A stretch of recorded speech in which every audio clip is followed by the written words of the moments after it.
మొట్టమొదటిగా 2024 ఎన్నికలను చర్చించుకుందాం. ఒక పరిణామ క్రమంలో ఒక సిస్టమేటిక్గా ఎలా కుట్రలు జరుగుతున్నాయి అన్నటువంటి విషయాన్ని ఆకలింపు చేసుకోవాలి. 24 ఎన్నికల్లో వైఎస్ఆర్ కాంగ్రెస్ పార్టీ ఓటమి పాలైనటువంటి విషయం మీ అందరికీ కూడా తెలిసినటువంటి విషయం. దానికి చాలా కారణాలు ఉన్నాయి, సమీక్షించుకుంటున్నాం. ఆ సమీక్షల తర్వాత ఏదైతే నివారణోపాయాల్ని ఆలోచించి చర్యలు తీసుకోవాలనో ఆ చర్యలు తీసుకోవడం జరుగుతుంది మా పార్టీ అధ్యక్షుల వారు. ఎన్నికల రిజల్ట్ వచ్చిన తర్వాత, కొత్త ప్రభుత్వం పగ్గాలు చేపట్టిన తర్వాత ఏం జరుగుతుంది, మొట్టమొదటిగా ఏం జరిగింది అన్నటువంటిది అర్థం చేసుకోవాలి. రాష్ట్ర వ్యాప్తంగా ఇచ్చాపురం నుంచి అలా కుప్పం వరకు కూడా 175 స్థానాల్లో 11 స్థానాలు మేము సంపాదించుకున్నప్పటికీ, ఓటమి పాలైనప్పటికీ ప్రజల తీర్పుకి కట్టుబడి మేము అధికారాన్ని దిగిపోయాం.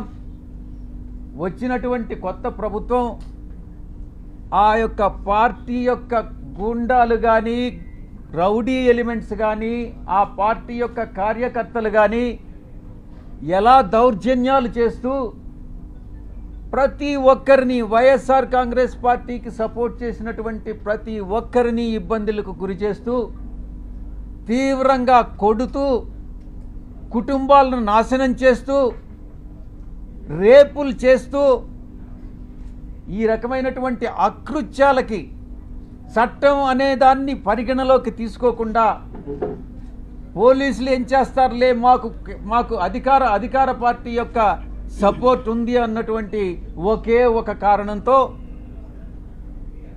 ఆ అకృత్యాలకన్నిటికీ పాల్పడడం జరిగింది.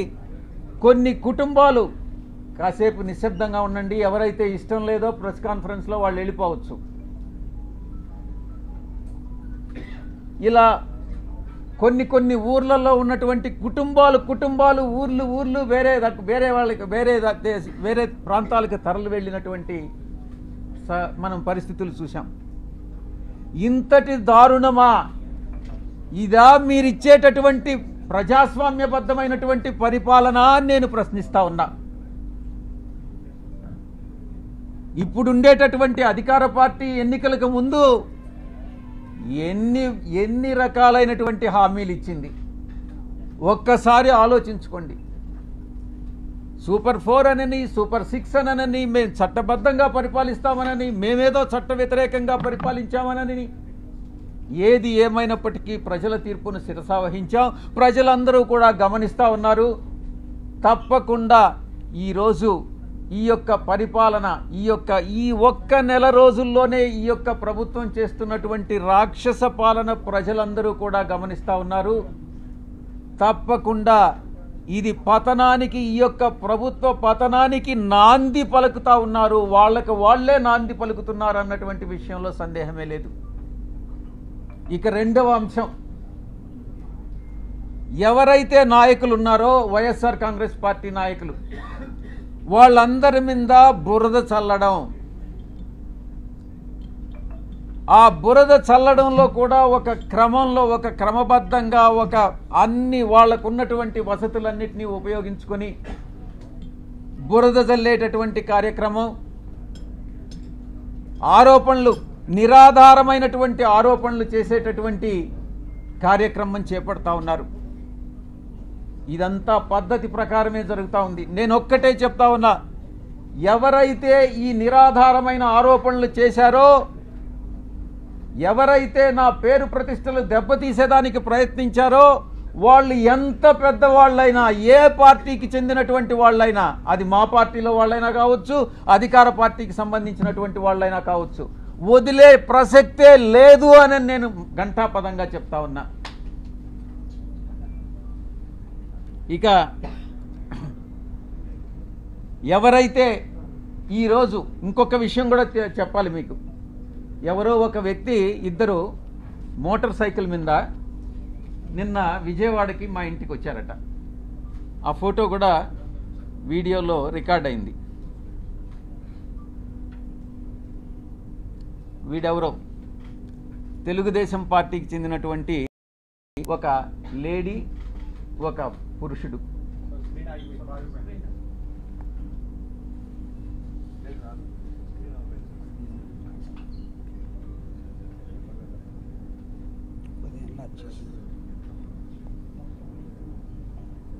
వీళ్ళు నేను ఒక్కటే చెప్తా ఉన్నా, వీడెవడో నాకు తెలీదు. వాడు ధైర్యంగా వచ్చి విజయసాయిరెడ్డి వాడు ఉండాడా ఇక్కడ, పారిపోయాడా అని అన్నాడంట. ఎక్కడికి పారిపోయాడు అని అన్నాడంట. వాడెవడో నాకు తెలీదు. వీడు డెఫినెట్గా తెలుగుదేశం గుండా అయి ఉంటాడు. ఆ గుండా వెనుక ఒక అమ్మాయిని కూడా తీసుకొచ్చాడు.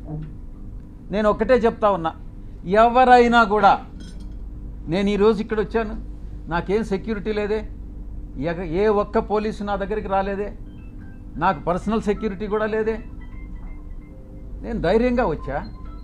వీడెవడో టైం చెప్పి నువ్వు ఫలాని దగ్గరికి రా అని చెప్తే ధైర్యంగా నేను ఒక్కడనే వెళ్తా. ఈ రకంగా ఏదో వచ్చి నేను భయపెట్టేస్తాను, నేను కొట్టేస్తాను, చంపేస్తాను అని ఈ రకంగా భయపెడితే తాటాకు చప్పుళ్ళకు భయపడేటటువంటి వాడిని కాదు అని నేను చెప్తా ఉన్నా. పత్రికాముఖంగా చెప్తా ఉన్నా, వీడికే చెప్తా ఉన్నా. నువ్వు టైం చెప్పరా, నేను వస్తా, లేదా నువ్వు మా ఇంటికి వచ్చి వాడు విజయసాయిరెడ్డి గారు ఎక్కడ అన్నావు కదా, నువ్వే చెప్పు, మీ ఇంటి అడ్రస్ చెప్పు, నేను వస్తా, చూసుకుందామని అన్నటువంటి విషయాన్ని నేను చెప్తా ఉన్నాను. నేను దీన్ని బట్టి ఒకటే అర్థం చేసుకోవాలి, ఏ ప్రభుత్వం అధికారంలో ఉన్నా, ఏ కూటమి అధికారంలో ఉన్నా, మేము ప్రతిపక్షంలో ఉన్నా, భయపడే ప్రసక్తి లేదు. మళ్ళీ తిరిగి వైఎస్ఆర్ కాంగ్రెస్ పార్టీ 5 సంవత్సరాల కాలంలో మళ్ళీ అధికారంలోకి వస్తుంది. మధ్యంతర ఎన్నికలు కానీ వస్తే మళ్ళీ కూడా అధికారంలోకి వస్తుంది. ఎవరైతే తోక ఆడిస్తున్నారో ఆ తోక ఆడిచ్చే వాళ్ళందరినీ తిరిగి కత్తిరిస్తామని నేను పత్రికాముఖంగా చెప్తా ఉన్నా.